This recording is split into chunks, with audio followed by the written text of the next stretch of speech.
आज हम एक बहुत ही महत्वपूर्ण विषय पे बात करेंगे। साइकोसोमेटिक डिसऑर्डर क्या होते हैं? मनोदैहिक विकार जिसे हम हिंदी में कहते हैं। आखिर ये होता क्या है और कौन कौन से रोग होते हैं इसमें? सामान्य शब्दों में यदि हम कहें तो जो रोग मन में उत्पन्न होकर होते हैं और जिनके लक्षण शरीर में दिखाई देते हैं, उसे ही हम सामान्य तौर पर साइकोसोमेटिक डिसऑर्डर के नाम से जानते हैं। अब वह कौन कौन से रोग हैं जो साइकोसोमेटिक डिसऑर्डर के अंतर्गत आते हैं? आज हमारे समाज में इस तरह के बहुत सारे केसेस देखने को मिलते हैं। व्यक्ति अलग अलग डॉक्टरों के पास चक्कर लगाता रहता है, टेस्ट करवाते रहते हैं, लेकिन उनकी बीमारी ठीक नहीं होती। आपने भी देखा होगा। तो अगर ऐसे रोग हैं तो कहीं ना कहीं हमें सोचने की आवश्यकता है कि कहीं इसके पीछे का कारण मानसिक तो नहीं। तो आज हम आपको बताने वाले हैं कि वह कौन कौन से रोग हैं जिनकी उत्पत्ति तो मन में होती है, लेकिन वह दिखाई हमारे शरीर में देते हैं। और इनके मन में उत्पन्न होने का कारण कहीं ना कहीं तनाव ही होता है। इसमें सबसे पहला जो रोग है वह है हाई ब्लड प्रेशर, बीपी। आज लगभग हर घर में एक ना एक व्यक्ति अवश्य बीपी की प्रॉब्लम से ग्रसित है। वो लो और हाई दोनों हो सकता है। अब हम कभी सोचते ही नहीं कि बीपी का कारण भी मानसिक हो सकता है क्या? जी हाँ, बीपी का कारण मानसिक ही होता है। व्यक्ति जीवन पर्यंत बीपी की गोलियां खाता रहता है, कभी उसका ध्यान ही नहीं जाता कि यह रोग शारीरिक ना होकर मानसिक है। अगला जो बहुत महत्वपूर्ण रोग है वह है हार्ट अटैक। आज हार्ट अटैक का केस इतना अधिक बढ़ गया है। आए दिन हम रोज न्यूज़पेपर में पढ़ते हैं, न्यूज़ में देखते हैं, हमारे आसपास सुनते हैं, आज इस व्यक्ति की हार्ट अटैक से मौत हो गई, इस व्यक्ति की हार्ट अटैक से मौत हो गई। लेकिन हमें इस बात का पता ही नहीं लगा पाते कि हार्ट अटैक हुआ तो क्यों। व्यक्ति लंबे समय से शायद परेशान हो, किसी के सामने अपनी बातों को व्यक्त नहीं कर पाता हो, अंदर ही अंदर व्यक्ति उससे कुढ़ता रहता है और एक समय ऐसा आता है जब उसका हार्ट फेल हो जाता है या हार्ट अटैक आ जाता है।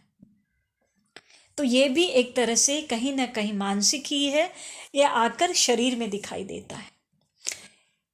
तीसरा है अर्थराइटिस, घुटनों का दर्द। बहुत ही आम समस्या है। आज हर व्यक्ति, लगभग 98% लोग घुटने के दर्द से ग्रसित हैं। लेकिन व्यक्ति कभी यह समझ ही नहीं पाता कि घुटने का दर्द भी क्या मानसिक हो सकता है। हाँ जी, बिल्कुल, घुटने का दर्द भी आपका कहीं ना कहीं मन से ही जुड़ा हुआ है। तो आज के बाद अपने घुटने के दर्द या आपके कलाई के दर्द, कंधे का दर्द, उसे हल्के में ना लें। सोचने की जरूरत है कहीं यह मानसिक तो नहीं। मन की वजह से ही आपको ये दर्द धीरे धीरे शरीर में उभर कर आने लगते हैं। अगला है त्वचा रोग। त्वचा रोग कई तरह के होते हैं। सोराइसिस, छोटे छोटे से धब्बे दिखाई देना हमारी स्किन पे, रैसेस होना, खुजली होना, ये भी कहीं ना कहीं साइकोसोमेटिक डिसऑर्डर ही है, जिसकी उत्पत्ति तो मन में हुई थी लेकिन वह दिखाई दे रहा है आपके शरीर में। अगला है बहुत ही सामान्य जो हमें लगता है, बैक पेन। लगभग हर व्यक्ति आज कमर के दर्द से परेशान है। पीठ दर्द, मांसपेशियों में ऐंठन, दर्द अनुभव होना, ये भी हमारे मानसिक रोग का ही कारण है। मन में कहीं ना कहीं उत्पन्न हुआ, लेकिन ये दर्द धीरे धीरे हमारे शरीर में उभर उभर कर दिखाई देते।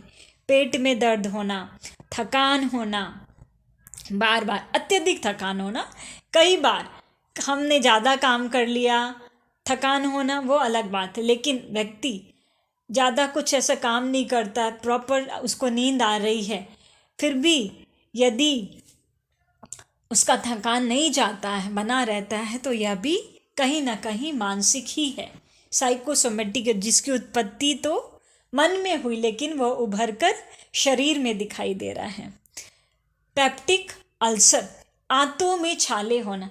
अब आप लोग बोलेंगे कि आंतों में पेट की ये तो प्रॉब्लम है, ये कैसे मन से जुड़ा है? जी नहीं, ये भी कहीं ना कहीं आपके मन से ही जुड़ा हुआ है, क्योंकि आपने जो खाना खाया उसका रस पच के, उसका रस जो आपके शरीर में मिलना था वो ठीक तरह से तनाव के कारण पचा नहीं, कहीं ना कहीं जाके सड़ने लगा, और धीरे धीरे धीरे धीरे आगे चलकर यही घाव का रूप ले लेता है। तो कहीं ना कहीं ये इसकी उत्पत्ति तो मन में ही हुई थी, और ये रोग आपके शरीर को झेलना पड़ रहा है। तो ये कुछ रोग हमने आपको बताए जिनकी उत्पत्ति तो शरीर में होती है, लेकिन ये धीरे धीरे, जिनकी उत्पत्ति तो मन में होती है लेकिन यह धीरे धीरे, एकदम से ये नहीं दिखाई देते। लंबे समय तक तनाव में यदि व्यक्ति रहा, मन में उत्पत्ति होती रही, फिर धीरे धीरे ये शरीर में उभर उभर कर दिखाई देना शुरू करते हैं। तो यदि आपको या आपके घर परिवार में या आपके आसपास में कोई व्यक्ति इन सभी समस्याओं से परेशान है, तो आप उसे हल्के में ना लें, उसके पीछे का कारण जाने कि इस व्यक्ति को क्या मानसिक परेशानी है, क्या तनाव है, चिंता है, जिस वजह से कहीं ना कहीं इनको यह प्रॉब्लम फेस करना पड़ रहा है। तो हमें उम्मीद है कि आपको हमारा ये आज का वीडियो अच्छा लगेगा और आपके लिए कहीं ना कहीं यह लाभदायक सिद्ध होगा। धन्यवाद।